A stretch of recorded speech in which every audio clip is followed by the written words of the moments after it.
అందరికీ ప్రభు పేరట వందనాలు చెల్లిస్తున్నాము. దేవుని నామమునకు స్తోత్రం. హల్లెలూయా.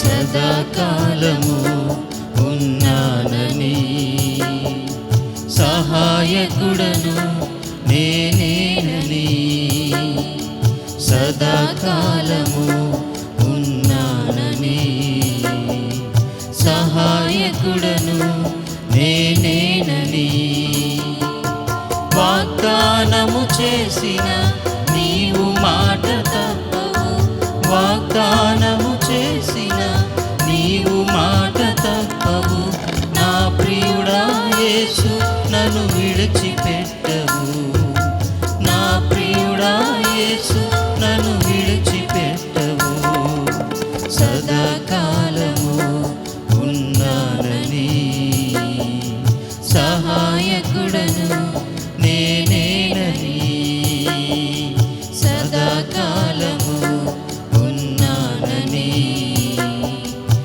సహాయకుడను నేనేనని.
ఆశలు అడుగంటి ఆత్మ నీరసించిన, ఆగని దుఃఖము ఆవరించిన, ఆశలు అడుగంటి ఆత్మ నీరసించిన, ఆగని దుఃఖము ఆవరించిన, ఆలకించుచు ఆర్తధ్వనులను ఆదరించు వాడను నేనున్నానని, ఆలకించుచు ఆర్తధ్వనులను ఆదరించు వాడను నేనున్నానని, వాగ్దానము చేసిన నీవు మాట తప్పవు, వాగ్దానము చేసిన నీవు మాట తప్పవు, నా ప్రియుడా యేసు నన్ను విడిచిపెట్టవు,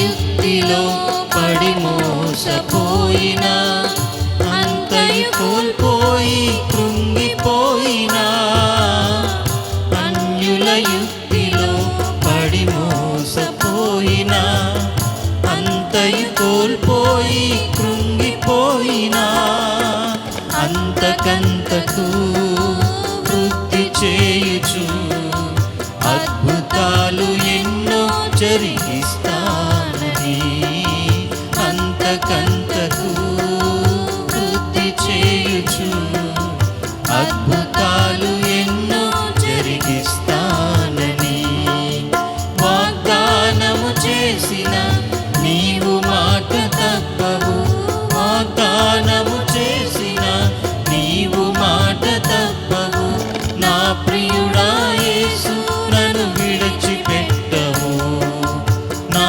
ప్రియుడా యేసు నన్ను విడిచిపెట్టవు, సదాకాలము ఉన్నానని, సహాయకుడను నేనేనని, సదాకాలము ఉన్నానని, సహాయకుడను నేనేనని, వాగ్దానము చేసిన నీవు మాట తప్పవు, వాగ్దానము చేసిన నీవు మాట తప్పవు, నా ప్రియుడా యేసు నన్ను విడిచిపెట్టవు, నా ప్రియుడా యేసు నన్ను విడిచిపెట్టవు, నా ప్రియుడా యేసు నన్ను విడిచిపెట్టవు. హల్లెలూయా. దేవుని స్తోత్రం. హల్లెలూయా.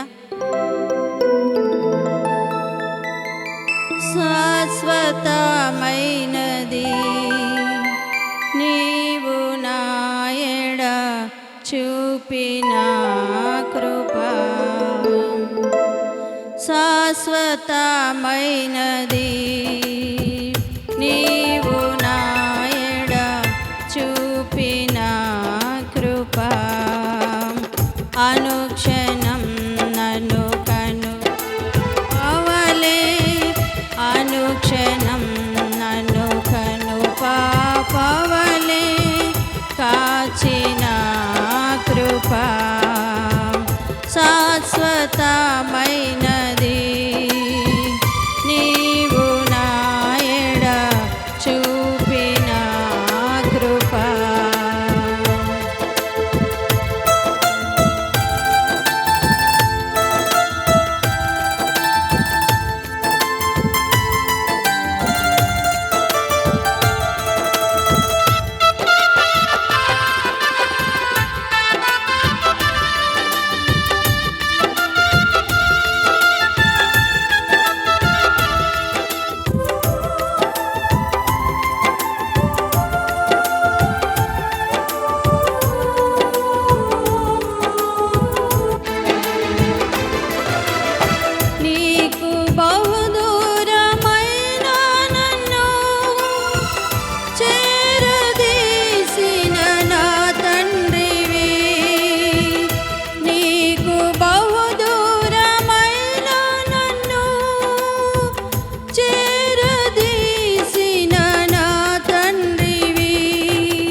పర్వతములు తొలగినను మెట్టులు తత్తరిల్లిన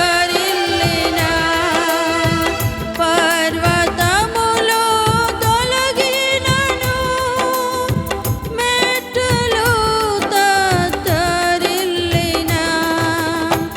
నీ కృపను వీడదాని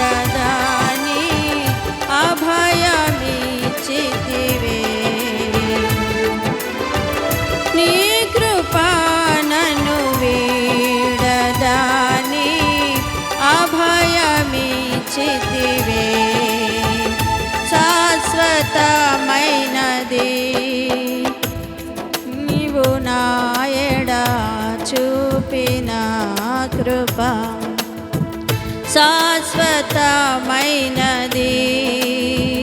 నీవు నాయడ చూపిన కృప అనుక్షణం నన్ను కను పాపవలే అనుక్షణం నన్ను కను పాపవలే కాచిన కృప శాశ్వతమైనది నీవు నాయడ చూపిన కృప. యేసుక్రీస్తు నామంలో మీ అందరికీ వందనాలు తెలియజేస్తున్నాను. అదే రీతిగా నన్ను ఆహ్వానించినటువంటి దైవ సేవకులు విక్టర్ పాల్ గారికి అలాగే వరప్రసాద్ గారికి కూడా నా వందనాలు తెలియజేస్తున్నాను. మొదటిగా చిన్న ప్రార్థన చేసుకొని మనం వాక్యాన్ని ధ్యానించుకుందాం. పరిశుద్ధుడా, ప్రేమగల తండ్రి, కృపగల రాజా, మీకు స్తోత్రాలు చెల్లిస్తున్నాం. మహాగణుడా, మీకు వందనాలు. దేవా, ఈ శ్రేష్టమైనటువంటి సమయాన్ని ప్రభా మా జీవితాలు మీరు అనుగ్రహించినందుకు మీకు వేలాది స్తోత్రాలు చెల్లిస్తున్నాం. దేవా, ఈ సమయం ఉంది ప్రభా నీ వైపు కళ్ళెత్తి చూస్తున్నాం. దేవా, నీ వాక్యము కొరకు నేను తండ్రి మేము ఎదురు చూస్తున్నాం. నీ పరిశుద్ధాత్మ ద్వారా మాతో మీరు మాట్లాడండి. వినిచిన ప్రజలందరినీ మీరు దర్శించండి. ప్రతి ఒక్కరిలో నీ వాక్యం ప్రభా నిష్ఫలం కాకున్నట్లుగా, వారి హృదయాలు నీరు కట్టి ఫలించినట్లుగా సహాయమును దయచేయండి. అపవాది ప్రతి కార్యమును మీరు లయపరచండి. మీ ఆత్మ కార్యములు జరిగించమని ప్రార్థిస్తున్నాం. కృప చూపించండి. నీ నిలబడి దాసుని వాడిని నేను నీ చాటు నన్ను మరుగుపరచండి. నీ నోటి పొరుగు నన్ను వాడుకోమని మా యొక్క ప్రాణ దేహుల మీద మీ రక్తపక్షను కోరుకుంటూ యేసు నామములు అడిగి పొంది ఉన్నాము తండ్రి. ఆమేన్. ఆమేన్. యాకోబు రాసిన పత్రిక 4వ అధ్యాయము 4వ వచనం. ఈ లోక స్నేహము దేవునితో వైరమని మీరెరుగరా? కాబట్టి ఎవడు ఈ లోకముతో స్నేహము చేయగోరునో వాడు దేవునికి శత్రువగును. ఈ లోక స్నేహము దేవుడితో వైరమని దేవునికి వాక్యం సెలవిస్తూ ఉన్నది. ఈ రోజున అనేక మంది లోకంతో స్నేహం చేస్తూ వారి యొక్క జీవితాల్లో లోకాన్ని కలిగి దేవుడితో వైరాన్ని పెంచుకుంటున్నారు అనేక మంది. ఈరోజు అనేక మంది విశ్వాసులు తమ యొక్క జీవితంలో ప్రభుతో నడుస్తున్నామని యోచిస్తూనే ఆలోచిస్తూనే ప్రభుతో నడుస్తున్నామని అనుకుంటూనే చాలామంది కూడా దేవుడికి శత్రువులైపోతున్నారు. అనేక మంది కూడా కారణం ఏంటంటే లోకాన్ని స్నేహించటం. ఈ రోజున అనేక మంది విశ్వాసులు లోకాన్ని ప్రేమించేవారుగా, లోకాన్ని స్నేహించేవారుగా మనకి కనపడుతూ ఉన్నారు. ఈరోజు మనం క్రైస్తవులుగా ఉండొచ్చు, విశ్వాసులుగా ఉండొచ్చు, కానీ మన జీవితంలో మనం ఆ లోకాన్ని, దేవుని కంటే ఎక్కువగా లోకాన్ని మనం ప్రేమిస్తూ ఆ లోకంతో మనం స్నేహం చేస్తూ ప్రభుతో మనం నడుస్తూ మనం దేవుని యొక్క పిల్లలుగా ఈ లోకంలో పైకి మనం కొనసాగచ్చు. కానీ అది మన యొక్క జీవితంలో దేవుడితో శత్రుత్వాన్ని, వైరాన్ని పెంచుతుంది అనేటువంటి యొక్క విషయాన్ని చాలామంది కూడా గమనించలేకపోతున్నారు. దేవుని యొక్క వాక్యంలో యోహాను రాసినటువంటి మొదటి పత్రిక 2వ అధ్యాయం 16వ వచనంలో దేవుని యొక్క వాక్యం ఇలాగా సెలవిస్తూ ఉన్నది. లోకంలో ఉన్నదంతయు శరీరాశ, నేత్రాశ, జీవడంబం అని, అవి తండ్రి వల్ల కలిగినవి కావు, అవి లోక సంబంధమైనవి అని చెప్పి వాక్యం చెప్తా ఉన్నది. కనుక ఈ రోజున లోకాన్ని స్నేహించేటువంటి, లోకాన్ని ప్రేమించేటువంటి యొక్క వ్యక్తుల జీవితాల్లో ఈ యొక్క శరీరాశ, నేత్రాశ, జీవపు డంబము తప్పక ఉంటాయి. ఈ రోజున నీ జీవితంలో లోకం ఉందనుకో, ఈ రోజున నీ జీవితంలో ఒకవేళ లోకాశలు నేను వెంటాడుతూ ఉంటే, ఈ రోజున నీ జీవితంలో లోకంతో స్నేహం చేసినటువంటి యొక్క స్థితే కనుక ఉంటే అది దేవుడితో వైరం. కారణం ఏంటంటే లోకంలో ఉన్నదంతా కూడా శరీరాశ, నేత్రాశ, జీవడంబం. అవి తండ్రి వల్ల కలిగినవి కాదు, అవి దేవుడు పుట్టించినవి కాదు, అవి లోక సంబంధమైనవి, అవి దేవుడి యొద్ద పనికిరావు, అవి దేవుడికి అవసరం లేదు. ఈ రోజున అనేక మంది కూడా లోకాన్ని ఆశిస్తూ, లోకంలో ఉన్న వాటిని కోరుకుంటూ అనేక మంది దేవుడితో ఇలాగే శత్రుత్వాన్ని, వైరాన్ని పెంచుకుంటున్నారు. దేవుని యొక్క సహవాసానికి చాలామంది దూరం అయిపోతున్నారు. ఆయనతో ఉన్నటువంటి ఆ ఫెలోషిప్ చాలామంది కూడా ఈ రోజున పోగొట్టుకుంటున్నారు. కానీ అనేక మందికి వారి యొక్క జీవితాల్లో ఈ విషయం అర్థం కావట్లేదు. లోకంతో పాటు అలాగే దేవుడితో పాటు కూడా కొనసాగిపోతూ ఉన్నారు. కానీ దేవుడితో శత్రుత్వం ఉన్నటువంటి యొక్క సంగతి అనేక మంది ఈ రోజున గమనించలేకపోతున్నారు. మనం ప్రకటన గ్రంథం 3వ అధ్యాయంలో ఆ 15-16 వచనాల నుంచి అక్కడి నుంచి మనం లవోదికీయ సంఘం కొరకు మనం చూస్తాం. లవోదికీయ సంఘం కొరకు దేవుడు మాట్లాడుతూ అంటాడు, నువ్వు చల్లగానైనా లేవు, నువ్వు వెచ్చగానైనా లేవు, నువ్వు నిలువెచ్చగా ఉన్నావు కనుక నా నోటి నుండి నేను ఉమ్మివేస్తానని ప్రభు చెప్తా ఉన్నాడు. ఇంకా కింద వచనాల్లో మనం చూస్తే 20 వచనాలు రాయబడి ఉంటుంది, ఇదిగో నేను తలుపు యొద్ద నించొని తలుపు తట్టుచున్నాను, ఎవడైనా నువ్వు నా స్వరం విని తలుపు తెరిస్తే నేను ఇదిగో లోపలికి వచ్చి వాడు నాతోను నేను వాడితోను కలిసి భోజనం చేస్తామని చెప్పి దేవునికి వాక్యం సెలవిస్తూ ఉన్నది. యేసుక్రీస్తు ప్రభువారు లవోదికీయ సంఘం కొరకు మాట్లాడుతూ అంటాడు, ఇదిగో నేను సంఘము బయట ఉన్నానంటాడు, ఇదిగో నేను తలుపు బయట నించొని ఉన్నానంటాడు, నేను బయట నించొని తలుపు తట్టుచున్నాను, ఎవడైనా నా స్వరం విని ఎవరైనా ఆ తలుపు తెరిస్తే నేను లోపలికి వచ్చి వారితో సహవాసం చేస్తానని ప్రభు చెప్తా ఉన్నాడు. లవోదికీయ సంఘమే, కానీ ప్రభు సంఘంలో లేడు. లవోదికీయ సంఘంగా పిలువబడుతుంది, వారందరూ రక్షించబడినటువంటి జనాంగమే. ఇంకా మనం చూసుకుంటే వాళ్ళు అనుకుంటారు, ఇదిగో మేము ధనవంతులం అనుకుంటారు, మేము బాగా వృద్ధి చెందాం అనుకుంటారు, కానీ ప్రభు చెప్తున్నారు మీరు దరిద్రులు, దౌర్భాగ్యులని దేవునికి వాక్యం సెలవిస్తూ ఉంది. ఈ రోజున అనేక మంది కూడా వారి యొక్క జీవితాల్లో ఇలాగనే లోకంతో నడుస్తూ దేవుడితో నడుస్తూ దేవుడు మాతో ఉన్నాడు అని అనుకుంటున్నారు, దేవుడి సహవాసంలో మేము ఉన్నాము అని అనుకుంటున్నారు. కానీ వారి యొక్క జీవితాల్లో దేవుని సహవాసం లేదు, వారి జీవితంలో దేవుడితో నడుస్తున్నటువంటి యొక్క అనుభవం లేదు. ఆ రీతిగా ఉన్నామని భ్రమ మాత్రమే పడతా ఉన్నారు. కానీ ఎందుకు కారణం అంటే వారి జీవితంలో లోకం ఉంది. దాన్ని ప్రభు అంటున్నాడు నులివెచ్చని జీవితం. ఈరోజు అనేక మంది విశ్వాసుల యొక్క జీవితాల్లో ఈ నులివెచ్చని జీవితమే వారిని ఏళ్తా ఉన్నది. ఈ రోజున ప్రభులో ఉంటున్నారు, సంఘంలో ఉంటున్నారు, అలాగే సంఘం బయట ఉంటున్నారు, లోకంలో ఉంటున్నారు. వారి జీవితంలో వారి యొక్క హృదయంలో ప్రభు మాత్రమే కాదు, వారి యొక్క హృదయంలో ప్రభు కంటే ఎక్కువగా వారి జీవితంలో లోకం వారిని ఏలుబడి చేస్తూ ఉంది. లోకానికి వారి జీవితంలో స్థానం ఉంది, లోకం వారి యొక్క జీవితంలో నిండిపోయింది. అందుకని ఈ రోజున అనేక మంది యొక్క విశ్వాస జీవితాలు లోకాన్ని ప్రేమించడం వలన, లోకాన్ని వారి యొక్క హృదయంలో నింపుకోవటం వలన, లోకాశలు కలిగి ఉండటం వలన ఈ రోజున దేవుడికి విరోధులుగా దేవుడితో వైరాన్ని పెంచుకుంటూ ఉన్నారు అనేక మంది. అందుకే ఈ రోజు మన జీవితాల్లో ఒకవేళ మనలో శరీరాశ ఉందా, నేత్రాశ ఉన్నదా, జీవోద్డంబం ఉన్నదా, అవి మన జీవితంలో ఉంటే మనం లోకంతో స్నేహం చేస్తున్నట్టే. మనం లోకంతో స్నేహం చేస్తున్నామంటే దేవుడితో మనకి వైరం ఉన్నట్లే. దేవునికి వాక్యంలో రాయబడ్డది, ఆశపడిన ప్రతి ప్రాణాన్ని కూడా ఆయన తృప్తిపరిచేటువంటి దేవుడని. ఆయన ఆశపడిన ప్రతి ప్రాణాన్ని తృప్తిపరుస్తాడు, కానీ దురాశపడినటువంటి ఏ ఒక్క ప్రాణాన్ని కూడా దేవుడు ఏమాత్రము తృప్తిపరచాడు. ఎందుకనంటే దురాశ దేవుడి వల్ల కలిగినది కాదు, దురాశ అనేది లోకంలోనిది. ఈరోజు నీ జీవితంలో లోకాశ ఉన్నదా, అదే దురాశను గుర్తుంచుకో. దేవునికి వాక్యంలో రాయబడ్డది, పేతురు రాసినటువంటి 2వ పత్రిక 1వ అధ్యాయం 4వ వచనంలో పేతురు ఇలాగ అంటాడనమాట.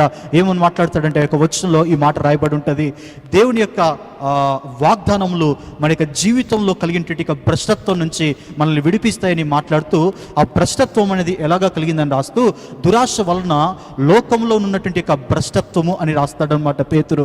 అంటే మన యొక్క జీవితంలో దురాశ కలుగుట వలన లోకంలో ఉన్నటువంటి యొక్క భ్రష్టత్వం మనని ఆవరించేస్తుంది. ఆ భ్రష్టత్వం నుంచి మనని విడిపించడానికి దేవుని యొక్క వాగ్దానాలు మనకి సహాయం చేస్తాయి.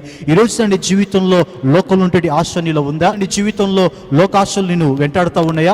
ఈరోజు నీ హృదయం దురాశలతో నింపబడిందా?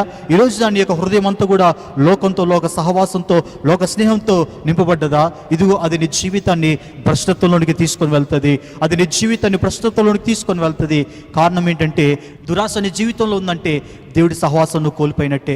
నీ జీవితంలో ఈ లోకం ఉన్నదంటే నీ జీవితంలో దేవుడి యొక్క సహవాసాన్ని నువ్వు కోల్పోయి దేవుడితో నువ్వు వైరాన్ని పెంచుకుంటున్నట్టే. అందుకని మన యొక్క జీవితంలో లోకం ఉన్నదంటే, లోక స్నేహం ఉన్నదంటే అది దేవుడికి మనం శత్రువులుగా మారిపోతామని, దేవుడితో వైరం మనకి కలుగుతుంది అనే విషయాన్ని మనం గమనించుకోవాలి. కానీ ఈరోజు అనేక మంది లవోదికీయ సంఘం వల్లే అనేక మంది అనుకుంటా ఉన్నారు, మేము బాగానే ఉన్నామనుకుంటున్నారు, మేము ధనవంతులం అనుకుంటున్నారు, ధనవృద్ధి చేసుకున్నాం అనుకుంటున్నారు, మా జీవితాలు బాగున్నాయి అనుకుంటున్నారు, కానీ ప్రభు మాతో ఉన్నాడు అనుకుంటున్నారు, సంఘంగా చలామణి అవుతున్నారు. కానీ వారి యొక్క జీవితంలో ప్రభు లేడు. స్వయంగా ప్రభువే మాట్లాడుతున్నాడు, నేను తలుపు యొద్ద నుంచి తలుపు తట్టుచున్నాను. ఈ రోజున అనేక మంది విశ్వాసుల యొక్క జీవితంలో కూడా ఈరోజు దేవుడి పిల్లలుగా పిలువబడుతున్నారు, క్రైస్తవులుగా పిలువబడుతున్నారు. కానీ వారి యొక్క జీవితంలో లేనిదేంటో తెలుసా? దేవుడితో సహవాసం. వారి జీవితంలో ఎవరు లేడు తెలుసా? ప్రభు లేడు వారి జీవితంలో. వారి జీవితంలో ప్రభుకి స్థానం లేదు, ప్రభు బయటనే ఉన్నాడు. ఇదిగో వారి హృదయం తెరిస్తే, ప్రభుకి చోటిస్తే, ప్రభుకి స్థానం ఇస్తే ఆయన రావాలని చూస్తున్నాడు. ఈరోజు నా విశ్వాసుల యొక్క జీవితంలో దేవుడి సహవాసాన్ని కోల్పోయినటువంటి, దేవుడితో ఉన్నటువంటి యొక్క ఆ ఫ్రెండ్షిప్ కోల్పోయినటువంటి, దేవుడితో వైరాన్ని పెంచుకుంటున్నటువంటి, దేవుడితో శత్రుత్వాన్ని పెంచుకుంటున్నటువంటి యొక్క స్థితిలో ఉన్నటువంటి యొక్క ఆ యొక్క విశ్వాసుల యొక్క జీవితాల్లో ఒక 3 విషయాలు మనకి కనపడతాయి. ఆ 3 విషయాలు కూడా మనకి ఆదికాండం 13వ అధ్యాయంలో అబ్రహాము లోతు యొక్క జీవితాన్ని కనుక మనం ధ్యానించగలిగితే ఆ 3 విషయాలు కూడా అక్కడ రాయబడి ఉంటాయి. దేవుని యొక్క వాక్యంలో ఆదికాండం 13వ అధ్యాయం 9-10 వచనాలు మనం చూస్తే ఇలాగ రాయబడింది. ఈ దేశమంతయు నీ ఎదుట నున్నది కదా, దయచేసి నన్ను విడిచి వేరుగా నుండుము. నీవు ఎడమ తట్టునకు వెళ్ళిన ఎడల నేను కుడి తట్టుకును, నీవు కుడి తట్టుకు వెళ్ళిన ఎడల నేను ఎడమ తట్టునకును వెళ్ళుదునని లోతుతో చెప్పగా, లోతు తన కన్నులెత్తి యోర్దాను ప్రాంతమంతటిని చూచెను. మనం చదువుకునే యొక్క వాక్యంలో మొట్టమొదటిగా మనం చూస్తే అబ్రహాము ఎప్పుడైతే మాట్లాడటం ప్రారంభించాడో, మన బంధువులం కదా, మనకి వివాదం వద్దని చెప్పి 8వ వచనం వరకు మాట్లాడిన తర్వాత 9వ వచనంలో అబ్రహాము ఇలాగ అంటున్నాడు అనమాట. ఏంటనంటే మనం విడిపోవటమే సరియే, మనం విడిపోయి ఉండటమే మంచిది. నువ్వు కుడి తట్టుకు వెళ్తానంటే నేను ఎడమ తట్టుకు వెళ్తాను, నువ్వు ఎడమ తట్టుకు వెళ్తానంటే నేను కుడి తట్టుకు వెళ్తానని చెప్పేసి లోతుతో చెప్పిన తర్వాత ఎమ్మటే లోతు ఏం చేస్తాడనంటే తన కన్నులెత్తి యోర్దాను ప్రాంతం అంతటిని కూడా చూచెను అనేటువంటి మాట రాయబడ్డది. మనం చూస్తే ఇది ఇక్కడ చదవబడినటువంటి వాక్యంలో అబ్రహాముకి లోతు నుంచి వేరేటువంటి యొక్క ఆలోచన లేదు, కానీ ఆ యొక్క గొడవ జరిగినప్పుడు అబ్రహాము సమాధానాన్ని కోరుకుంటున్నాడు. అబ్రహాము సమాధానాన్ని కోరుకుంటున్నాడు కనుక తను చొరవ తీసుకొని ఆ యొక్క గొడవని ఆఫ్ చేశాడు. కానీ లోతు దగ్గరికి మనం వచ్చేటప్పటికి లోతు ఆ గొడవ జరుగుతూ ఉంటే తన పనివారిని లోతు మందలించలేకపోయాడు. పైగా అబ్రహాముకి దేవుడు పిలుపునిస్తే అబ్రహాము బయలుదేరి వచ్చేటప్పుడు లోతు అబ్రహాముతో పాటు కూడా వచ్చాడు. అయితే అబ్రహాముని బట్టే లోతు ఆశీర్వదించబడ్డాడు. లోతు కలిగినటువంటి యొక్క గుడారములు కానీ, లోతు కలిగినటువంటి యొక్క ఆస్తి కానీ, లోతు కలిగినటువంటి యొక్క ఆ పశువుల యొక్క మందలు కానీ, ఇవన్నీ కూడా అబ్రహామును బట్టి లోతుకు కలిగినవి.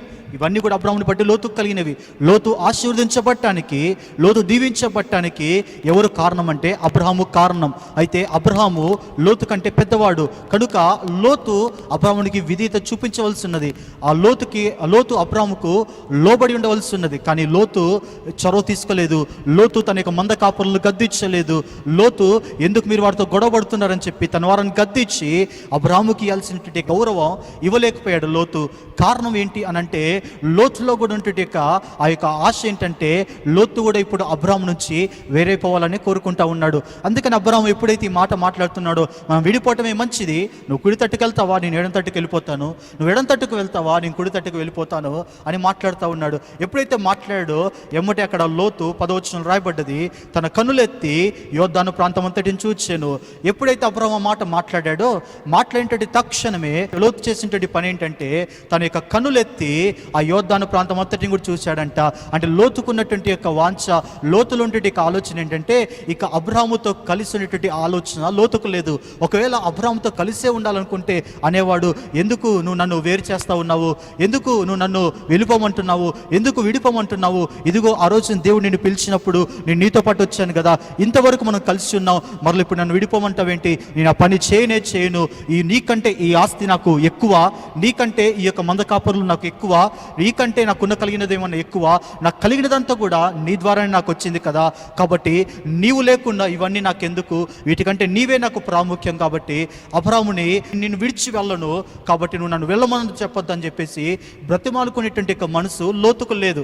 అందుకే ఎమ్మట ఏం చేస్తున్నాడంటే తనకున్న మనసు ఏంటంటే తను విడిచిపెట్టి పోవాలనుకుంటున్నాడు కనుక ఎమ్మట ఏం చేస్తున్నాడంటే ఏ ప్రాంతం బాగుంటుందో అని చెప్పి తన కన్నులెత్తి చూస్తూ ఉన్నాడంట.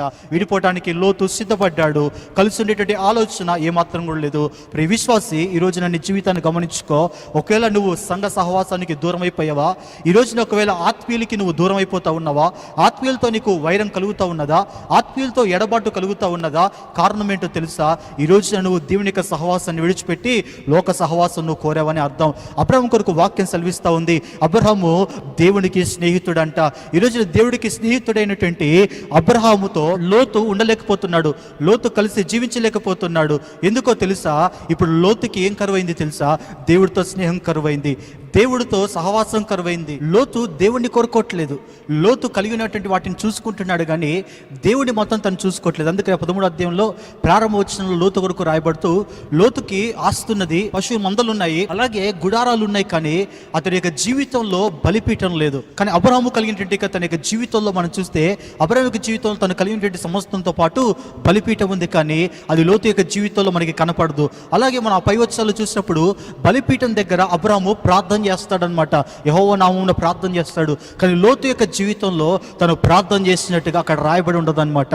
అందుకే లోతు యొక్క జీవితంలో ఏం లేదనంటే, ఆస్తి ఉంది, సంపద ఉంది, కానీ పనివారు ఉన్నారు, కానీ లోతుకి దేవుడితో సహవాసం లేదు, లోతుకి దేవుడితో ఫ్రెండ్షిప్ లేదు. అబ్రహాము దేవుడిని స్నేహితుడయ్యాడు, కానీ లోతు మాత్రం దేవుడికి స్నేహితుడు కాలేదు. అందుకనే దేవుని యొక్క స్నేహితుడైన అబ్రహాముతో లోతు ఉండలేక ఇప్పుడు ఏం చేస్తున్నాడంటే విడిపోవటానికి సిద్ధపడతా ఉన్నాడు, విడిచి వెళ్ళిపోవటానికి సిద్ధపడతా ఉన్నాడు. ఈరోజు అనేక మంది విశ్వాసుల యొక్క జీవితాల్లో ఇది మనం చూస్తాం. అనేక మంది సంఘానికి దూరం అయిపోతూ ఉంటారు, సంఘ సహవాసానికి దూరం అయిపోతూ ఉంటారు, ఆత్మీయులకి దూరం అయిపోతూ ఉంటారు. వారి జీవితంలో ఈ లోకంలో ఉన్నటువంటి యొక్క వాటికి ఇచ్చేటువంటి యొక్క ప్రాముఖ్యత సంఘానికి, సహవాసానికి, ఆత్మీయతకు చాలా మంది కూడా ఇవ్వట్లేదు ఈ రోజుల్లో. కారణం ఏంటో తెలుసా? ఆ యొక్క సమస్య, ఆ ప్రాబ్లం అనేది సంఘంలో లేదు, ఆ ప్రాబ్లం అనేది సంఘంలో ఉన్నటువంటి ఆత్మీయ సహోదరులలో లేదు, ఆ ప్రాబ్లం అనేది ఆత్మీయ నాయకుల్లో లేదు, కానీ ఆ ప్రాబ్లం ఎక్కడ ఉన్నదంటే మనలోనే ఉన్నది. ఆ ప్రాబ్లం ఈరోజు సంఘాన్ని విడిచిపెట్టిపోతున్నటువంటి నీలోనే ఆ ప్రాబ్లం ఉంది. కారణం ఏంటంటే నువ్వు సంఘాన్ని విడిచిపెడుతున్నాను అనుకుంటున్నావు, ఆత్మీయులకి, వ్యక్తులకి దూరం అయిపోయాను అనుకుంటున్నావు, కానీ అసలు దాని యొక్క ప్రారంభం ఏంటో తెలుసా? దాని యొక్క అసలు సమస్య ఏంటో తెలుసా? నువ్వు దేవుడికి దూరం అయిపోయావు, దేవుడు నీలో లేడు. నువ్వు లోకాన్ని స్నేహిస్తూ ఉన్నావు, నువ్వు దేవుడిని స్నేహించట్లేదు. నీకు దేవుడితో వైరం పెరుగుతుంది కనుక ఈరోజు ఆత్మీయులతో నువ్వు ఉండలేకపోతున్నావు, ఆత్మీయులకి నువ్వు దూరం అయిపోతూ ఉన్నావు, ఆత్మీయులతో నువ్వు కలిసి నడవలేకపోతున్నావు. ఈరోజు ఎవరైనా వారి జీవితాల్లో సంఘానికి దూరం అయిపోతున్నారంటే, ఓ విశ్వాస నీ జీవితంలో ఒకవేళ ఆత్మీయులకి నువ్వు దూరం అయిపోతున్నావంటే, ఆత్మీయ సహోదరులతో నీకున్నటువంటి ఒక బంధం ఈ రోజున ఒకవేళ తెగిపోతూ ఉన్నదంటే, నువ్వు ఆత్మీయులతో కలిసి నడవలేకపోతున్నావంటే కారణం ఏంటో తెలుసా? నీకు దేవుడితో ఉన్నటువంటి యొక్క సహవాసం పోయినదని అర్థం. నీ జీవితంలో లోకం ప్రవేశించినదని దానికి అర్థం. నీ జీవితంలో నువ్వు ప్రభు నీలో లేడు కాబట్టి, లోకం నీలో ఉంది కాబట్టి, ప్రభుతో నడిచే వారి యొక్క జీవితంలో నువ్వు ఉండట్లేదు, ప్రభుతో నడిచే వారితో నువ్వు కలిసి నడవలేకపోతున్నావు. ఇది వాస్తవం. ఏ వ్యక్తి అయితే తన జీవితంలో దేవుడితో సహవాసాన్ని పోగొట్టుకుంటాడో, దేవుడితో వైరాన్ని పెంచుకుంటాడో, లోకం నింపబడుతుందో, వారి జీవితంలో కనబడేటువంటి ఒక విషయం ఏంటంటే ఆత్మీయుల యొక్క సహవాసాన్ని కోల్పోతారు, సంఘ సహవాసాన్ని కోల్పోతారు. విశ్వాసంలో అనేక మంది కూడా వెనకడుగు వేసి తిరిగి వెళ్ళిపోతూ ఉంటారు. దేవుని యొక్క వాక్యంలో ఒక వ్యక్తి మనకు కనపడతాడు.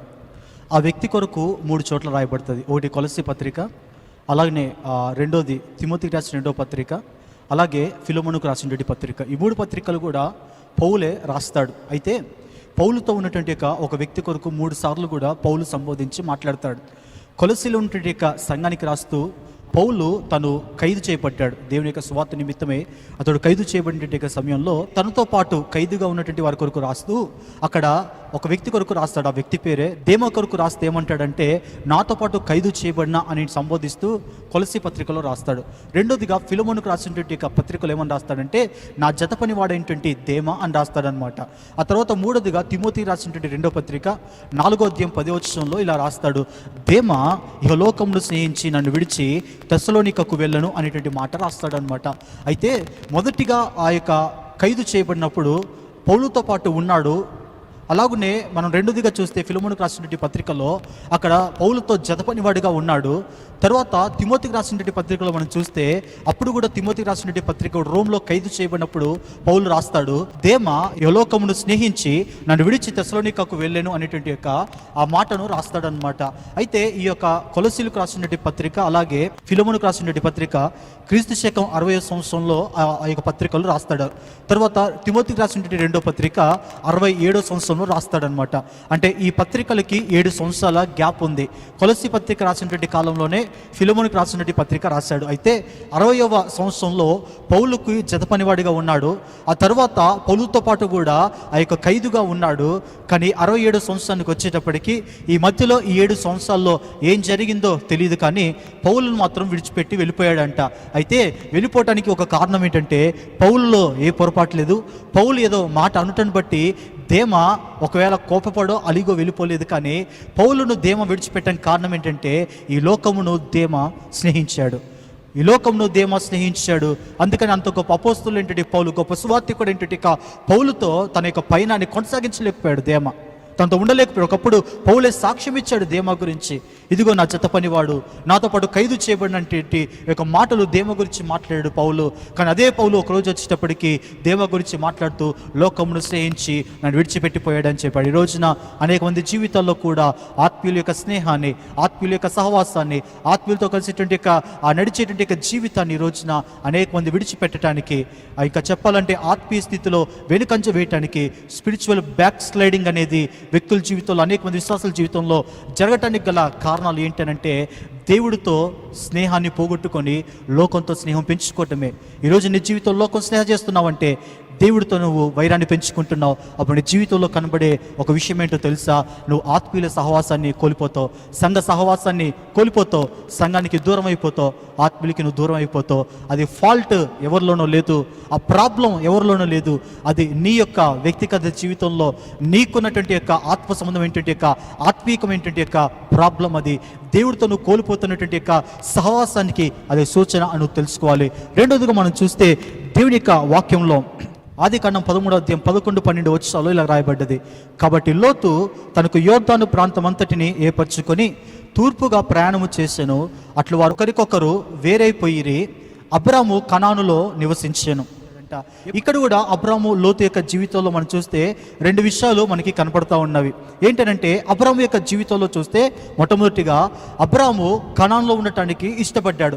దేవుడు ఎక్కడికైతే వెళ్ళమని చెప్పాడో, దేవుడు ఏ ప్రదేశాన్ని అయితే చూపించాడు, దేవుడు ఏ ప్రదేశాన్ని అయితే అబ్రాముకి ఇస్తానని దేవుడు వాగ్దానం చేశాడో ఆ యొక్క స్థలంలోనే అబ్రాము ఉన్నాడు. కానీ ఈ యొక్క లోతు వచ్చేటప్పటికి లోతు మాత్రం ఎక్కడికి వెళ్ళిపోయాడనంటే తాను ఏర్పరచుకున్నటువంటి యొక్క యోర్దాను ప్రాంతం యొద్దకి లోతు వెళ్ళిపోయాడంట. మన యొక్క జీవితంలో కూడా మనం గుర్తుంచుకోవాలి, ఎప్పుడైతే దేవుడితో సహవాసాన్ని మనం పోగొట్టుకుంటామో అప్పుడు మన యొక్క జీవితంలో దేవుడు మనకి ఇచ్చింది కాకుండా మనకి అవసరమైనది మనం కోరుకుంటూ ఉంటాం. అబ్రహాం యొక్క జీవితంలో దేవుడు ఏది ఇచ్చాడో అక్కడ ఉండటానికి ఇష్టపడ్డాడు. లోతు జీవితానికి వచ్చేటప్పటికి దేవుడు ఏది వద్దనుకుంటున్నాడో, దేవుడికి ఏది అసహ్యమైన ప్రాంతమో, దేవుడికి అక్కడ జరిగేటువంటి యొక్క ఏవైతే నచ్చట్లేదో వాటి యొద్దకే వెళ్ళటానికి, ఆ ప్రాంతానికి వెళ్ళటానికి లోతు ఇష్టపడతా ఉన్నాడు. ఈరోజున విశ్వాసి నీ జీవితంలో ఒకవేళ దేవుడికి ఇష్టమైంది కాకుండా, దేవుడి చిత్తం కాకుండా నీ జీవితంలో నువ్వు కోరుకునేది, నువ్వు ఇష్టపడేదే కావాలని నువ్వు పరిగెడుతున్నావా? గుర్తుంచుకో, నువ్వు దేవుడితో సహవాసాన్ని కోల్పోయావు, లోకం నీలో నింపబడ్డదని చెప్పి. లోతు తన యొక్క జీవితంలో తను వెళ్ళిపోవటానికి, తను అబ్రామును విడిచిపెట్టేసి తను కోరుకున్నటువంటి ప్రదేశానికి వెళ్ళటానికి కారణం ఏంటో తెలుసా? అతడు దేవుడితో సహవాసాన్ని పోగొట్టుకున్నాడు. దేవుడితో కనెక్షన్ లేదు, దేవుడి చిత్తంతో తనకి పని లేదు, దేవుడి ఇష్టంతో తనకి పని లేదు. ఇప్పుడు లోతు తనకి నచ్చినట్టుగా చేస్తూ ఉన్నాడు. ఈరోజు అనేక మంది విశ్వాసులు కూడా తమకు నచ్చినట్టుగా చేస్తూ ఉంటారు. వారి ప్రార్థనలు కూడా దేవుడి చిత్తాన్ని కంటే కూడా వారి స్వచిత్తానికే ఎక్కువగా ప్రాముఖ్యతనిస్తూ ఉంటే, మనం చేసేటువంటి ప్రార్థనలు, మన విశ్వాసం, మన నిరీక్షణ అంతా కూడా ఏది మనం కోరుకుంటున్నామో, ఏది మనం ఆశపడుతున్నామో వాటి కొరకే అయి ఉంటుంది తప్పించి దేవుడి చిత్తమేంటో, ఆయన చిత్తానుసారంగా దేవుని యొక్క ఇష్టమేంటో ఆయన యొక్క పద్ధతిలో, ఆయన యొక్క క్రమంలో మనం కలిగి ఉన్నాం అనేక సార్లు. అందుకే ఈ రోజున మన జీవితంలో రెండోదిగా మనం గుర్తుంచుకోవాలి, ఎప్పుడైతే మన జీవితంలో లోకంతో నింపబడి లోకంతో మనం స్నేహం చేస్తామో, దేవుడికి మనం శత్రువులుగా మార్చబడతామో, అవి మన జీవితంలో రెండోదిగా జరిగేది ఏంటంటే, మొదటిగా మనం ఆత్మీయుల సహవాసాన్ని కోల్పోతే, రెండోదిగా దేవుడి చిత్తాన్ని మనం పక్కన పెట్టేసి మనం కోరుకున్న దానికి మనం వెళ్ళిపోతూ ఉంటాము. మనం లోతు యొక్క జీవితాన్ని కనుక పరిశీలన చేయగలిగితే, లోతు బేతేలు దగ్గర నుంచి తిరిగిపోయి అతడు సొదొమ దగ్గరికి వెళ్ళిపోతూ ఉన్నాడు. తను ఏర్పరచుకున్నటువంటి యోర్దాను ఆ నది ప్రాంత తీరాలకి వెళ్ళిపోతూ ఉన్నాడు. ఆ వెళ్ళిపోతున్నటువంటి సమయంలో లోతు యొక్క జీవితం ఎలాగుందనంటే, బేతేలుకి తన యొక్క వెన్నును చూపిస్తూ ఉన్నాడు, బేతేలుకి తన యొక్క వీపును చూపిస్తూ ఉన్నాడు. బేతేలు అనేటువంటి ఒక మాటకి హౌస్ ఆఫ్ గాడ్, దేవుని యొక్క ఇల్లు అని అర్థం అనమాట. లోతు తన యొక్క జీవితంలో ఆ యొక్క లోతు ఏర్పరచుకునే ప్రాంతానికి వెళ్తున్నప్పుడు తన జీవితం ఎలాగుందంటే, దేవుని ఇంటికి తన వెన్నును చూపించి వెళ్ళిపోతూ ఉన్నాడు. ఈరోజు అనేక మంది యొక్క జీవితంలో కూడా ఆ స్పిరిచువల్ బ్యాక్ స్లైడింగ్, దేవుడికి వెను చూపించేటువంటి, దేవుని యొక్క సంఘానికి వెను చూపించేటువంటి, దేవుని యొక్క చిత్తాన్ని వైపు కాకుండా, దేవుడి మార్గాల వైపు కాకుండా ఈరోజు దేవునికి వెను చూపించి వెళ్ళేటువంటి యొక్క పరిస్థితి కారణం ఏంటో తెలుసా? లోకంతో నింపబడటం వలన, లోకంతో స్నేహం చేయటం వలన ఇప్పుడు అదే చేస్తూ ఉన్నాడు. పైగా లోతు వెళ్తున్నటువంటి ప్రాంతం ఏంటో తెలుసా? సొదొమ గొమొర్రా అనేటువంటి యొక్క ప్రాంతాల దగ్గరికి లోతు వెళ్తూ ఉన్నాడు. అబ్రాహాము ఉన్నటువంటి యొక్క నివాసం చేసినటువంటి యొక్క ప్రాంతాన్ని మనం చూస్తే, అబ్రాహాము హెబ్రోనుకి వెళ్ళాడు. హెబ్రోన్ అనగా సహవాసం అని అర్థం. అంటే అబ్రాము దేవుని యొక్క సహవాసంలో ఉంటే లోతేమో దేవుడి యొక్క సహవాసానికి, దేవుని యొక్క ఇంటికి వెను చూపించి వెళ్ళిపోతా ఉన్నాడు. అబ్రాము ఉన్నటువంటి ప్రాంతం సముద్ర మట్టానికి 3300 అడుగు ఎత్తులో ఉన్నది. కానీ లోతు ఏర్పరచుకుని వెళ్ళినటువంటి ప్రాంతం అదే సముద్రానికి 700 అడుగుల దిగువలో ఉందన్నమాట. అబ్రాము కంటే ఆ యొక్క లోతు ఏర్పరచుకున్న ప్రాంతం దాదాపుగా 4000 అడుగుల యొక్క దిగువన ఉన్నట్టుగా మనం చూస్తాం. ఆ యొక్క భూమి అక్కడ ఉంటే ఆ సముద్ర ప్రాంతాలు, ఆ మట్టాన్ని కనుక మనం చూడగలిగితే. అయితే ఈ యొక్క అబ్రాము యొక్క జీవితం ఏమో ఎక్కడో ఎత్తులో ఉంటే, లోతు యొక్క జీవితం వచ్చేటప్పటికి మాత్రం అబ్రాము కంటే కూడా 4000 అడుగుల ఆ దిగువలో ఆ యొక్క లోతు యొక్క జీవితం ఉంది. అంటే ఇప్పుడు లోతు ఏం చేస్తూ ఉన్నాడంటే, లోతు ఎక్కడికి వెళ్ళిపోతా ఉన్నాడంటే దిగిపోతూ ఉన్నాడు. ఈరోజు నీ జీవితంలో లోకంతో నింపబడితే, ఈరోజు నీకు ఇష్టమైనటువంటి ప్రయాణం నువ్వు చేస్తూ ఉంటే, నీకు ఇష్టమైన దాన్ని కోరుకోండి, దాని కొరకు నువ్వు ప్రయాసపడి పరిగెడతా ఉంటే నీ జీవితం ఏంటో తెలుసా? నువ్వు దేవుని యొక్క సన్నిధికి, ఆయన యొక్క సన్నిధికి, ఆయన చిత్తానికి నువ్వు వెను చూపించి వెళ్తున్నావు అని అర్థం.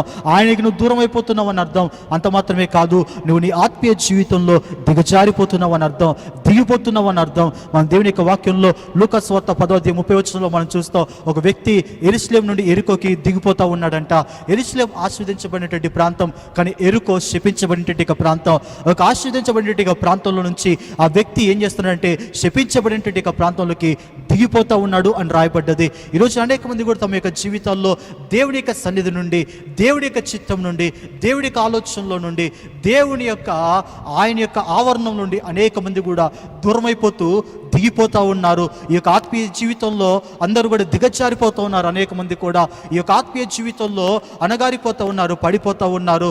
అలాగే ఆ వ్యక్తి కూడా అలా దిగిపోతున్నటువంటి సమయంలోనే దొంగలు వచ్చి ఆ వ్యక్తిని పట్టుకొని, ఆ వ్యక్తిని కొట్టి కొరప్రాణంతో విడిచిపెట్టి అక్కడ దగ్గర ఉన్నవన్నీ కూడా ఆ దొంగలించుకొని వెళ్ళినట్టుగా మనం దేవుని యొక్క వాక్యంలో మనం చూస్తాం. ఈ రోజున అనేక మంది జీవితాల్లో కూడా ఇలాగే ప్రభువుని విడిచిపెట్టి, ఇలాగే లోకాన్ని స్నేహించి, ఇలాగే దేవుడితో వైరాన్ని పెంచుకొని తమ జీవితంలో దేవుడికి దూరం అయిపోతే, ఆయన చిత్తానికి దూరం అయిపోతే, వారు కోరుకున్న వాటి కొరకు వెళ్ళిపోతే వారు ఆత్మీయ జీవితంలో దిగజారిపోతున్నట్టే. నీ ఆత్మీయతలో ఎప్పుడు దిగజారిపోతావో అప్పుడు అపవాది నిన్ను పట్టుకుంటాడు. నీ ఆత్మీయ జీవితంలో దిగజారిపోయేటప్పుడు ఆ అపవాది నేను ఏ రీతిగా నాశనం చేయగలడో ఆ రీతిగా నాశనం చేస్తాడు. ఎన్ని రకాలుగా నీ జీవితాన్ని శోధించగలడో అన్ని రకాలుగా శోధిస్తాడు. ఎన్ని రకాలుగా నీ యుద్ధం నుంచి నీకున్న దేవునికి ఇచ్చినట్టు ఈవులను దొంగిలించగలడో ఆ రీతిగా నీ దగ్గర ఉన్న వాటన్నిటిని కూడా దొంగిలిస్తాడు అపవాది. ఈరోజు నా యొక్క లోతు జీవితంలో కూడా అదే జరిగింది.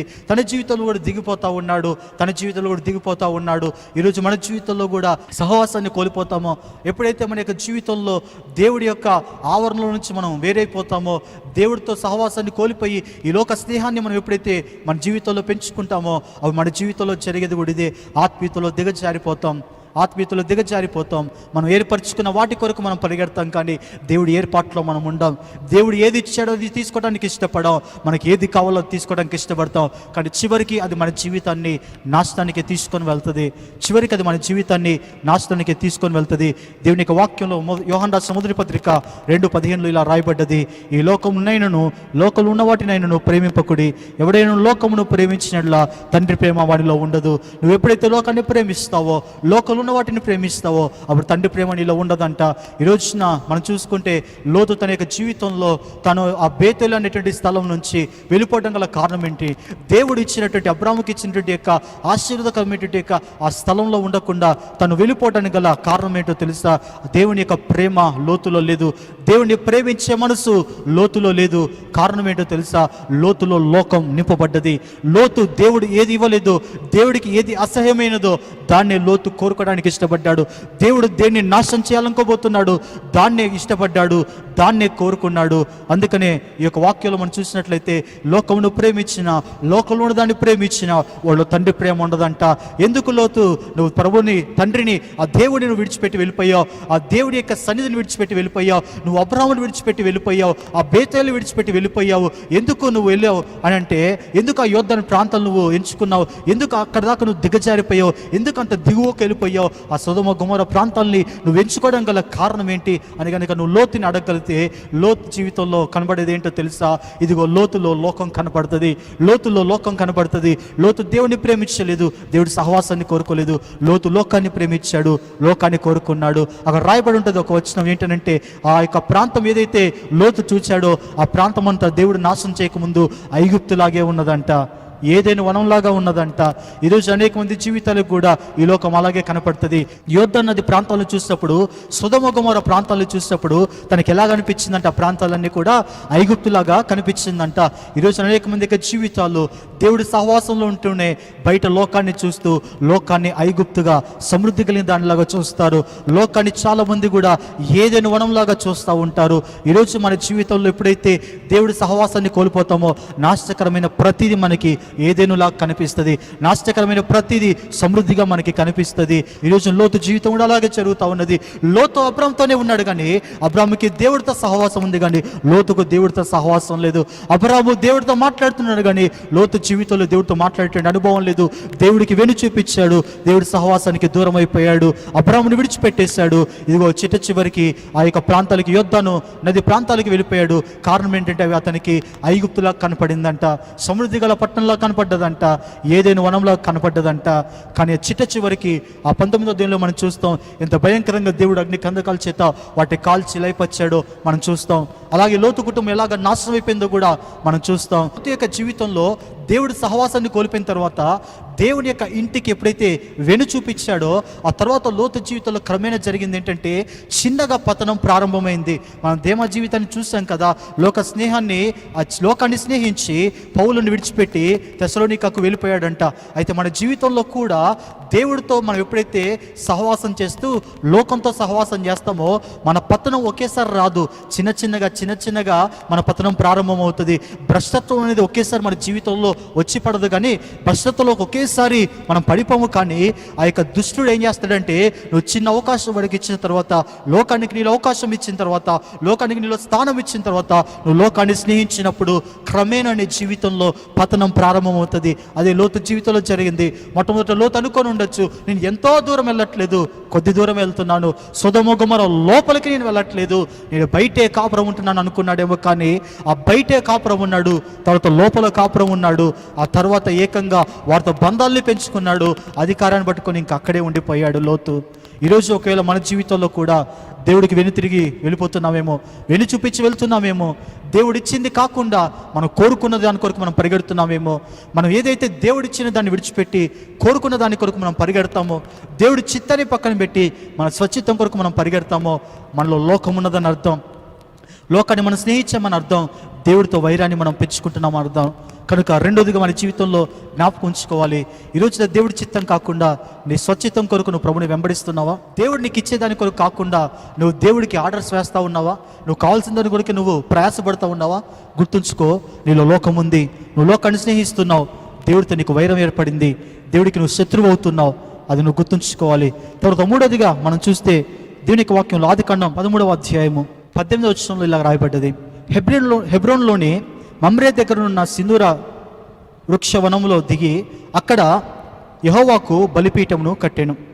తర్వాత ఆదికాండం 13వ అధ్యాయం 12-13 వచనాల్లో లోతు ఆ మైదానం ముందున్న పట్టణములు గల ప్రదేశములలో కాపురం ఉండి సొదొమ దగ్గర తన గుడారము వేసుకొనెను. మూడోదిగా మనం చూస్తే అబ్రాహాము ఏం చేశాడంటే, ఎప్పుడైతే లోతు విడిచిపెట్టి వెళ్ళిపోయాడో దేవుడు అబ్రాహాముతో మాట్లాడిన తర్వాత ఆ సింధూర వనం దగ్గరికి వెళ్ళి హెబ్రోన్లో అబ్రాహాము ఒక బలిపీఠాన్ని కడతాడు. ఆ తర్వాత అబ్రాహామును విడిచిపెట్టి వెళ్ళిపోయిన తర్వాత లోతు ఏం చేస్తాడంటే సొదొమ దగ్గర తన గుడారాన్ని వేసుకున్నాడంట. అబ్రాహాము బలిపీఠం కడితే ఈ యొక్క లోతు గుడారాన్ని వేసుకున్నాడంట. లోతు జీవితంలో ఏం లేదంటే బలిపీఠం లేదు. మన జీవితంలో ఎప్పుడైతే లోకాన్ని మనం కోరుకుంటామో, లోకాన్ని మనం స్నేహిస్తామో, అప్పుడు మన జీవితంలో బలిపీఠం ఉండదు. మన జీవితంలో బలిపీఠం ఉండదు. బలిపీఠం అనేది, ఆల్టర్ అనేది దేవుణ్ణి ఆరాధించడానికి అది గుర్తుగా ఉంది. అలాగే మన యొక్క జీవితంలో ప్రాయశ్చిత్తం జరగటానికి అది గుర్తుగా ఉంది. ఇప్పుడు లోతు జీవితంలో ఏం లేదంటే ఆరాధన లేదు. లోతు జీవితంలో ప్రభుని గణపరిచే జీవితం లేదు. లోతు జీవితంలో ప్రభుని స్తుతించే జీవితం లేదు. లోతు యొక్క జీవితంలో కృతజ్ఞత లేదు. లోతు యొక్క జీవితంలో తన యొక్క సన్నిధిలో పరీక్షించుకొని తన జీవితాన్ని ప్రక్షాళన చేసుకునేటువంటి జీవితం లోతులో లేదు. కానీ అబ్రాహాము యొక్క జీవితంలో చూస్తే తాను చేసినటువంటి యొక్క కార్యం ఏంటంటే ప్రప్రథమంగా తన యొక్క జీవితంలో బలిపీఠాన్ని కట్టాడు. ఎందుకో తెలుసా? అబ్రాహాము యొక్క జీవితంలో ఆరాధన ఉంది, అబ్రాహాము యొక్క జీవితంలో స్తుతి ఉంది, అబ్రాహాము యొక్క జీవితంలో కృతజ్ఞత ఉన్నది. కానీ లోతు జీవితంలో అవి ఏమీ లేకుండా పోయాయి. ఈ రోజున ఎప్పుడైతే మన జీవితంలో లోకాన్ని స్నేహిస్తామో ప్రార్థనకి దూరం అయిపోతాం. లోకాశలను ఎప్పుడైతే మనం కోరుకుంటామో, లోకాన్ని ఎప్పుడైతే ప్రేమించి స్నేహించి ఈ లోకంలో మనం దిగజారిపోతూ ఉంటామో అప్పుడు చిన్న చిన్నగా నీ జీవితంలో జరిగేదేంటో తెలుసా? నీ జీవితంలో ప్రార్థనని కోల్పోతావు, నీ జీవితంలో ఆరాధనని కోల్పోతావు, దేవుని స్తుతించే జీవితాన్ని కోల్పోతావు, దేవునికి కృతజ్ఞతాస్తుతులు చెల్లించే జీవితాన్ని నువ్వు కోల్పోతావు. ఈ లోకంలో నేను మునిగిపోతావు, లోకంలోనే ఉండిపోతావు, దేవుడికి సంపూర్ణంగా నువ్వు దూరం అయిపోతావు. దేవుడితో నీకున్నటువంటి ఆ కనెక్షన్ అంతా కూడా నువ్వు మొత్తం కూడా పూర్తిగా తీసివేసుకుంటావు, కట్ చేసేసుకుంటావు. ఈరోజు ఒకవేళ నీ జీవితంలో ప్రార్థన తక్కువైందా? నీ జీవితంలో ఆరాధన లేదా? నీ జీవితంలో కృతజ్ఞత లేదా? నీ జీవితంలో ప్రభుని నువ్వు స్తుతించలేకపోతున్నావా? ప్రభుతో ఎన్కౌంటర్ కాలేకపోతున్నావా? ఇదిగో ప్రభుతో మాట్లాడేటువంటి అనుభవం, ప్రభుతో నడిచేటువంటి అనుభవం, ప్రభుని కలుసుకునేటువంటి అనుభవం అనుదిన జీవితంలో ప్రతి ఉదయకాలంలో ప్రభుతో కలుసుకునేటువంటి ఆ అనుభవాన్ని నువ్వు కోల్పోతూ ఉన్నావా? ఇదిగో గుర్తుంచుకో. ఎందుకో తెలుసా? దేవుడితో నీకు సహవాసం లేదు, దేవుడితో నీకు ఫ్రెండ్షిప్ లేదు, దేవుడితో నీకు ఇప్పుడు శత్రుత్వం ఏర్పడింది, దేవుడితో నీకు వైరం ఏర్పడింది. అందుకే నువ్వు ప్రభుతో మాట్లాడలేకపోతున్నావు, ప్రభుని స్తుతించలేకపోతున్నావు, హృదయపూర్వకంగా ఆరాధించలేకపోతున్నావు, ప్రార్థన చేయలేకపోతున్నావు, ప్రభునితో నువ్వు కలవలేకపోతున్నావు, ఆయన మీట్ కాట్లేను ప్రతిదినం కూడా. ఎందుకో తెలుసా? అవన్నీ నీ జీవితంలో దూరం అయిపోవటానికి లోకం నీలో ఉండటమే కారణం. నువ్వు లోకంతో నింపబడ్డావా? ఎప్పటికీ కూడా నీ జీవితంలో గుర్తుంచుకో, ప్రభు నీలో ఉండడు. నువ్వు లోకంతో నింపబడ్డావా? ఆత్మీయత నీ జీవితంలో ఉండదు. లోకాన్ని ప్రేమిస్తున్నావా? లోకాన్ని స్నేహిస్తూ ఉన్నావా? లోకంతో స్నేహం, దేవుడితో వైరం. గుర్తుంచుకో, నువ్వు లోకాన్ని స్నేహించినంత కాలం నీ జీవితంలో దేవుడితో ఎప్పటికీ కూడా సహవాసం నీకు ఉండదు. దేవుడితో ఎప్పటికీ నువ్వు ఫ్రెండ్షిప్ చేయలేవు. నువ్వు దాన్ని విడిచిపెడితేనే దేవుడితో నువ్వు ఫ్రెండ్షిప్ చేయగలుగుతావు. కనుక ఒక వ్యక్తి లోకాన్ని స్నేహిస్తే దేవుడితో వైరాన్ని ఏర్పరచుకుంటే, దేవుడికి శత్రువుగా మారిపోతే ఆ వ్యక్తి జీవితంలో ఈ 3 లక్షణాలు కూడా కనపడతాయి. మొట్టమొదటిగా లోతులో కనబడేటువంటి యొక్క లక్షణం ఏంటంటే, అబ్రాహాముతో కలిసి ఉండటానికి లోతుకు మనసు లేదు. ఈరోజు నీ జీవితంలో కూడా ఒకవేళ నువ్వు దేవుడికి దూరం అయిపోతావు ఉంటే నీ జీవితంలో కనబడే మొట్టమొదటిది ఏంటంటే సహవాసం చేయలేవు, ఆత్మీయులతో కలిసి నడవలేవు, ఆత్మీయులతో సహవాసాన్ని కోల్పోతావు నీ జీవితంలో. ఒకవేళ అది జరుగుతూ ఉన్నదంటే గుర్తుంచుకో, నీ జీవితంలో నువ్వు లోకంతో స్నేహం చేస్తున్నావు, లోకంతో నువ్వు నింపబడ్డావు, దేవుడికి నువ్వు వైరువైపోయావు, శత్రువైపోయావు అనే విషయాన్ని నువ్వు జ్ఞాపకం ఉంచుకో. రెండోదిగా, దేవుడిచ్చింది కాకుండా నువ్వు కావాలనుకునేది నువ్వు కోరుకుంటూ ఉంటావు. దేవుడు చూపించేటువంటి స్థలం కాకుండా, అనగా దేవుడి యొక్క తన చిత్తం ఏదైతే ఉంటుందో ఆయన చిత్తమైంది కాకుండా నువ్వు దేవుడి చిత్తం కాని దాని కొరకే నువ్వు ప్రయాసపడతా ఉంటావు. అబ్రహాము దేవుడి చిత్తాన్ని ఎరిగి దేవుడు ఏదైతే ఇచ్చాడో దాన్ని తీసుకున్నాడు. లోతు దేవుడి చిత్తాన్ని పక్కన పెట్టి తనకేది కావాలో తీసుకున్నాడు. అది లోతు యొక్క జీవితం దిగజారిపోయింది.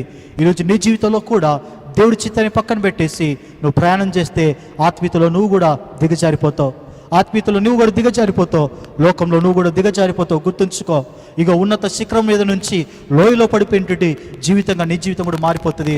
ఒకవేళ నీ జీవితంలో నువ్వు ప్రభుకి దూరం అయిపోయి నువ్వు దేవుని యొక్క మందిరానికి, దేవుని యొక్క సంఘానికి, ఆయన సహవాసానికి, దేవుని ఇంటికి నువ్వు వెనుతిరిగి నువ్వు వెళ్ళిపోతూ ఉన్నావేమో. ఇదిగో ఒక వ్యక్తి ఎరిశలేము నుండి ఎరుకోకి దిగిపోయినట్టుగా నీ జీవితం కూడా ఆత్మీయతలో దిగిపోతూ ఉందేమో. జ్ఞాపకం ఉంచుకో, దేవుడితో స్నేహాన్ని కోల్పోయావు, ఈ లోకంతో స్నేహాన్ని పెంచుకున్నావు, అందుకనే జీవితంలో ఇది జరుగుతూ ఉన్నది. మూడోదిగా మనం చూస్తే, లోతు గుడారం వేసుకున్నాడు, బలిపీఠం కట్టలేకపోయాడు. ఈరోజు అనేక మంది విశ్వాసులు లోక సంబంధమైన కార్యకలాపాలన్నీ చేస్తున్నారు, కానీ వారి జీవితంలో బలిపీఠం లేదు, ఆరాధన లేదు, ప్రార్థన లేదు, దేవుడితో సహవాసం లేదు, దేవుడితో మాట్లాడే అనుభవం లేదు, దేవుడిని కలుసుకునేటువంటి అనుభవం లేదు. వారి జీవితంలో ప్రభు యొక్క సన్నిధిలో వారి హృదయాన్ని తెరిచి వారి హృదయాన్ని దేవుడికి అర్పించేటువంటి యొక్క జీవితం అనేక మందిలో లేదు. ఒకవేళ ఈ మూడే కనుక నీ జీవితంలో ఉంటే, ఈ మూడిట్లో ఏదైనా నీ జీవితంలో ఉందంటే లోకం నీలో ఉందని, నువ్వు లోకాన్ని ప్రేమిస్తున్నావని, లోకాన్ని స్నేహిస్తున్నావని అర్థం. అంటే నువ్వు దేవుడికి శత్రువు, దేవుడితో నువ్వు వైరాన్ని పెంచుకుంటున్నావని అర్థం. కాబట్టి నీ జీవితాన్ని పరీక్షించుకో. సామెతల గ్రంథం 5వ అధ్యాయం 11 నుంచి 14 వచ్చే వరకు ఇలా రాయబడింది. తుదకు నీ మాంసమును నీ శరీరమును క్షీణించినప్పుడు, అయ్యో ఉపదేశం నేనెట్లా త్రోసివేసి తిని, నా హృదయము గద్దింపునెట్లా తృణీకరించెను, నా బోధకుల మాట నేను వినకపోతిని, నా ఉపదేశకులను నేను చెవియొగ్గలేదు, నేను సమాజ సంఘముల మధ్య నుండి నన్ను ప్రతి విధమైన దోషమునకు లోబడుటకు కొంచెమే ఎడమాయను అని నీవు చెప్పుకొనుచు మూలుగుచు నుందువు. సమస్త నాశనం అయిపోయిన తర్వాత, శరీరం అంతా కూడా కులిపోయిన తర్వాత అంట, నేను ఎట్లా ఉపదేశం నువ్వు తోసివేసి తిని, నా హృదయం గద్దింపునకు ఎట్లా లోపడకుండా ఉంది, నా ఉపదేశకుల యొక్క మాట, నా బోధకుల యొక్క మాటను నేను వినలేదు, లక్ష్య పెట్టలేదు. అయ్యో నేను సంఘంలోనే ఉంటా ఉన్నాను, సంఘంలోనే ఉంటూ ప్రతి విధమైనటువంటి దౌష్టానికి నేను లోపడటానికి నేను సంఘం నుంచి కొంచెమే కదా ఎడమాయను అని అనుకుంటాడంట.